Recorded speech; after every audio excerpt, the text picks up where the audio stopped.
All right. We want to talk to Chris Tangi. He is he's a guy who runs Alice Springs Film and TV out of Australia. The only reason why I know this film company is because of the Alice Springs chicken at Outback.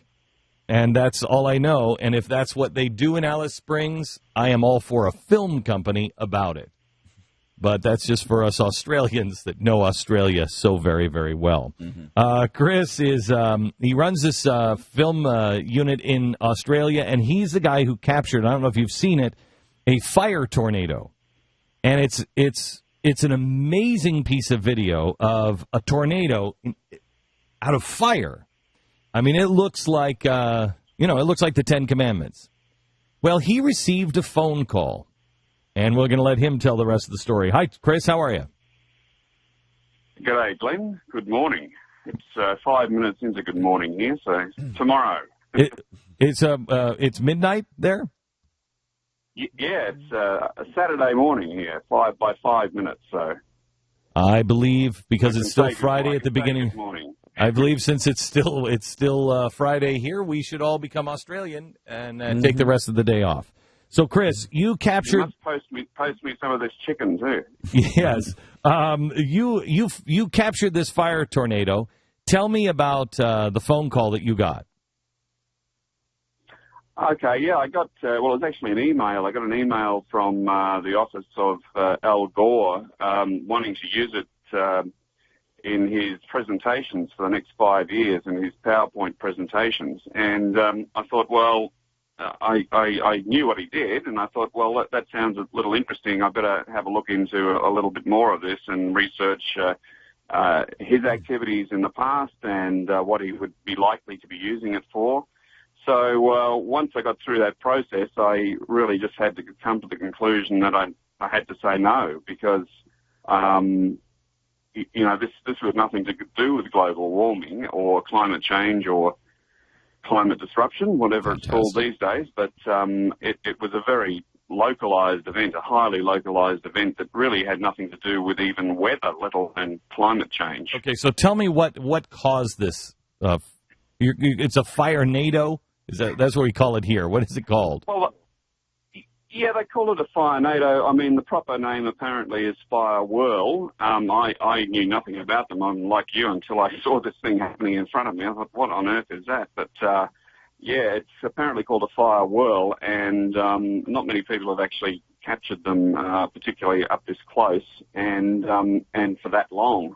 And it was the particular circumstances here were that it was on a cattle station or cattle ranch, and at the bottom end of this cattle station, this fire had been burning for about 10 days, probably deliberately lit, so it wasn't even a natural fire in that sense. And they'd been looking after this particular mesa, this big mesa near Ayers Rock down here. Ayers Rock's only 80 kilometres away from it, or 50 mile away. And they've been protecting that habitat. They've been living on this cattle ranch for about 55 years, and there's a particular grass there called spinifex, which burns incredibly hot. And they've been protecting that particular patch. And when this fire came in from the north and hit that patch, there's probably a big buildup of resin and oil, which is what causes this grass to burn so intensely hot. That had probably built up for 50 years. So it was an incredibly localized event. It caused this, I guess you could say a unique event of that sort needs some sort of unique circumstances. And that's what it was. It was an unusual fuel load at the base of it. Okay, so it happened. Al Gore writes you check him out. You're a guy who's, you don't know, you're not paying much attention to global warming. You don't know if it's happening or not happening. What happens next? Well, I got back to them and explained my circumstances, and they had told me that Mr. Gore himself had seen the video and wanted it personally. So anyway, I thought that was all over, and then a month later, I got an email from somebody saying they were from a non-profit organisation who was doing an internet show. And they'd like to use it and wanted to pay me to use it. And they called themselves the Climate Reality Project. When I did a bit of research on this, I found that it was actually the founder and chairman was actually Al Gore.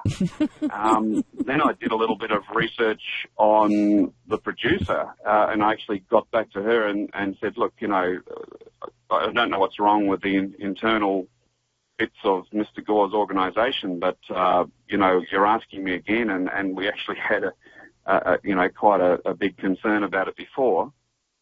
And the producer actually, I thought, well, maybe she must be a scientist. I checked that out. No, she's not a scientist. I thought, well, maybe she's made science films before. No. Then I thought, well, maybe she's made nature documentaries or something. No. It turned out that her last job producing was on Inspector Gadget 2, and she lives in Los Angeles. Yeah. She's a Hollywood producer who lives in Los Angeles, and I found that a bit astonishing as well. But anyway, the bottom line was I had to say no again, because really to use this in that context is, you know, if I used it myself in that context, I'd say, you know, I'd feel like I was deceiving people, really. Right.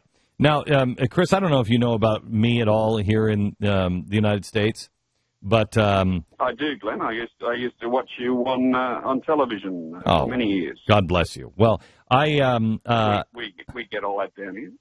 Well, I don't know. I mean, the pictures are upside down when you get them. We started a network called TheBlaze, and we're creating fire effects kind of like this, you know, for different reasons. And I don't know what you're charging for this video, but I'd like to see if we could lease it from you just for the sole purpose of pissing Al Gore off. Man, I have read about you guys, and I've read about all the stuff you're doing, and I'm with you 100%. Really? And you guys get it for nothing. Oh, wow. You are the best. Thank you. You are the best. So what are you doing to protect it? Because these guys are really shady. Have you talked to anybody about protecting this so they don't use it? Well, it's a little bit different. The copyright law is a little bit different in Australia in that we don't even have to put copyright 2012 and your name on it. It's automatically copyright as soon as you create the work. They call it the work. And so it automatically is mine, and I'm the only copyright holder, and anything you've seen anywhere basically has been licensed by me. So if he was to use it, it would be a breach of copyright. So wow, what would happen then? Whether a little guy in the middle of the outback could take it up against a billionaire, I don't know. But maybe that could be the little the swap deal we do for the Firenado. Yeah, that's great. Your lawyers and that's great. Chris, thank you so much, and thank you for taking a stand and being smart with it. In the world where people will go for a fast buck, for you to be responsible with what you have is inspiring, and I appreciate it. Thank you, sir. Well, I just love you guys and your slogan.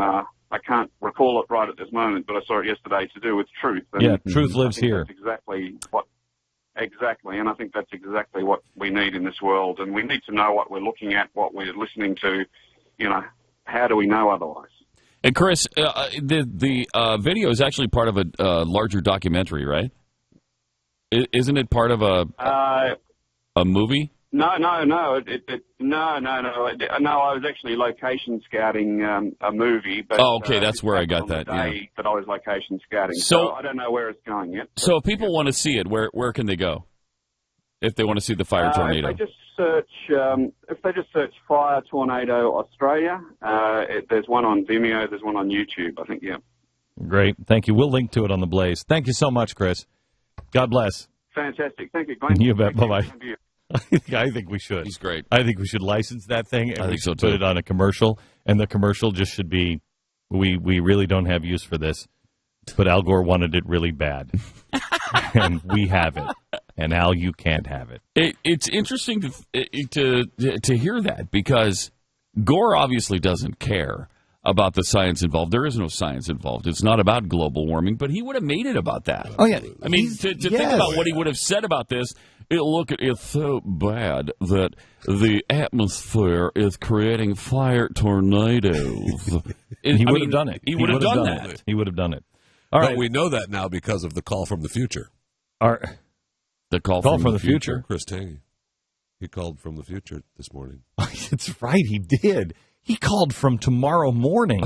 That's so right. he knows. Wow.